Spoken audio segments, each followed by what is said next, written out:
Hello friends, good afternoon. मैं इस video में बात करना चाहूँगा। मैंने पिछले 3-4 महीनों में जितनी भी प्रेडिक्शंस वगैरह की है और उसका एनालिसिस के बारे में मुझे ये बताते हुए बहुत खुशी हो रही है कि करीब करीब 3.5-4 महीने हो गए मुझे यूट्यूब चैनल चालू किए हुए। और मैंने निफ्टी में जब भी जितने भी प्रेडिक्शंस दिए हैं, मेरे ख्याल से 4 महीने में 90-100 प्रेडिक्शंस मैंने दिए होंगे। उसमें से 90 प्रेडिक्शंस मेरे ठीक गए हैं, एकदम ठीक गए, बिल्कुल सटीक गए हैं।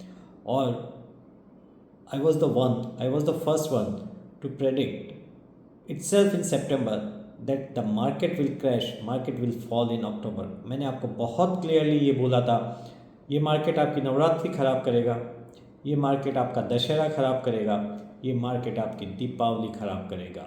मैंने बहुत क्लियरली बोला था कि बाय में मत रहिए, किसी भी तरीके से आपको बाय पैसा नहीं बना के देगा। हाँ, बाय में सिर्फ हम अगर स्टॉप स्पेसिफिक रहते हैं तो ज़रूर पैसा बनेगा, लेकिन वो भी इंट्राडे में, आज लिया सुबह लिया शाम को बेच दिया, या शाम को लिया अगले दिन सुबह बेच दिया, वो बहुत ही शॉर्ट टर्म ट्रेड में पैसा बनेगा। लेकिन अगर आपने मीडियम टू लॉन्ग टर्म लेने की कोशिश की तो आपका पैसा टूट जाएगा।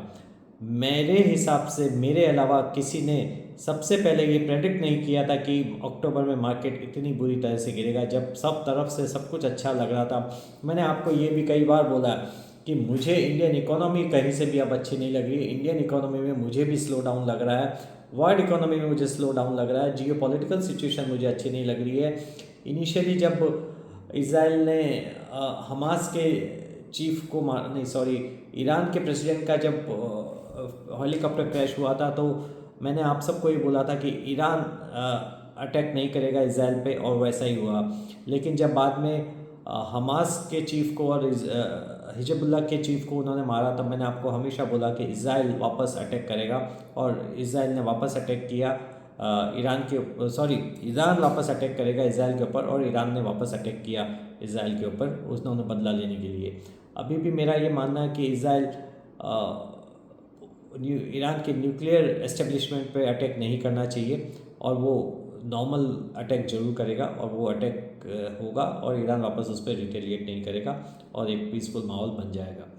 अब आते हैं वापस निफ्टी के ऊपर कि मैंने हमेशा कोशिश की है कि मेरे व्यूअर्स को, मेरे सब्सक्राइबर्स को मैंने पहले प्रेडिक्ट करके बताया कि मार्केट अभी गिरेगा या मार्केट यहाँ चलेगा, यहाँ पे बाय बनता है, यहाँ पे सेल बनता है। एग्जैक्टली मैंने बताया। आज सवेरे जब मार्केट जब प्री ओपन आया था तो मार्केट करीब करीब 60-70 पॉइंट प्लस दिखा रहा था, लेकिन मैंने उसके पहले ही वीडियो बना के बता दिया था कि आज निफ्टी किसी भी हालत में 25,090 तक नहीं जाएगा, 25,090 क्रॉस नहीं करेगा, और 25,090 के बाद में वो वापस 24,855 आएगा। जब मार्केट प्री ओपन में 60-70 पॉइंट प्लस होता है और सब कुछ अच्छा दिख रहा है, कहीं से कुछ नेगेटिव नहीं दिख रहा है, उसके बावजूद मैं ये प्रेडिक्ट करता हूँ कि मार्केट ऊपर से 200 पॉइंट नीचे गिर जाएगा।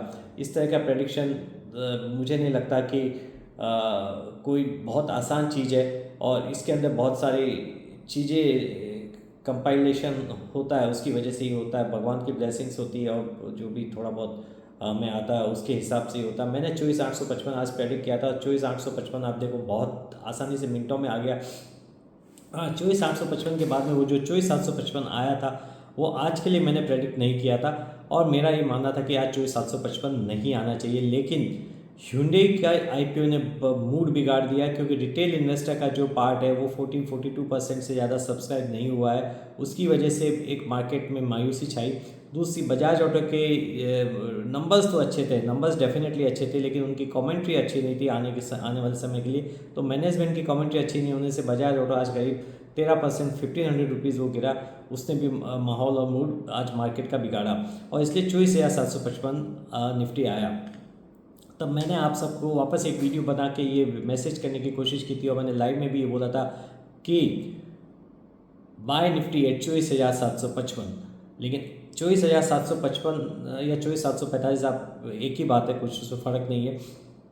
मेरा ये मानना था कि 24,755 के नीचे निफ्टी क्लोज नहीं करेगा। 24,749 पर उसने क्लोज किया, तो 24,755 के आसपास ही क्लोज है, और मेरा ये मानना है कि कल निफ्टी प्लस करेगा।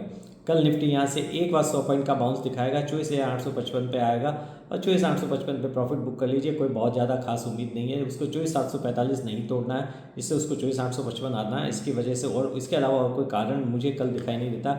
और थोड़ा हो सकता है बजाज ऑटो भी एक बार बाउंस करके 10,500 की तरफ आने की कोशिश करें, वहाँ पे प्रॉफिट बुकिंग आनी चाहिए। और तीसरा, इन्फोसिस के रिजल्ट्स अभी तक आए नहीं है, 3.5 के ऊपर हो गए। इन्फोसिस के रिजल्ट आ सकते हैं। इन्फोसिस के रिजल्ट पॉजिटिवली आपको बहुत अच्छे से बहुत बड़ा सरप्राइज़ दे सकते हैं। मेरे को ऐसा लगता है कि ये सरप्राइज़ करेंगे और इसके अंदर कोई ना कोई बोनस या स्प्लिट आ सकता है, तो इसकी वजह से IT सेक्टर कल प्लस जा सकता है। इन शॉर्ट मेरा ये कहना है कि जितने भी व्यूअर्स और सब्सक्राइबर मेरे चैनल के साथ बने हैं, मेरा कोई चैनल बहुत ही छोटा सा चैनल है, कुछ भी नहीं है, लेकिन उसके बावजूद मैंने अपने व्यूअर्स को सब्सक्राइबर को बचाया। अगर समझिए अगर मेरे साथ में 5-10 लाख सब जुड़े हुए होते तो जो सेबी का डेटा आता है कि 92% इन्वेस्टर्स लॉस करते हैं, तो वो 92 की जगह 91% हो जाता, इतना तो ज़रूर होता। तो मेरा बस इतना ही कहना है कि मैंने हमेशा अपने व्यूअर्स और सब्सक्राइबर को लॉसेस से बचाया, मैंने प्रेडिक्ट भी सही किया है। इसलिए मैं जितने भी मेरे सब्सक्राइबर्स हैं उनको मैं ये रिक्वेस्ट करता हूँ कि एटलीस्ट 5-5 सब्सक्राइबर मुझे ला के दीजिए, तो एटलीस्ट 2500 सब्सक्राइबर हो जाएंगे, एक बेस बड़ा बन जाएगा, एक चैनल बड़ा बन जाएगा और मुझे लगता है मैं थोड़ा कंट्रीब्यूट कर पाऊँगा। तो प्लीज़ मेरे लिए इतना कीजिए। I will be very happy and oblige to you. तो बने रहिए मेरे चैनल के साथ और बहुत सारा पैसा कमाइए। Let us make lot of money together. Thank you, take care, bye.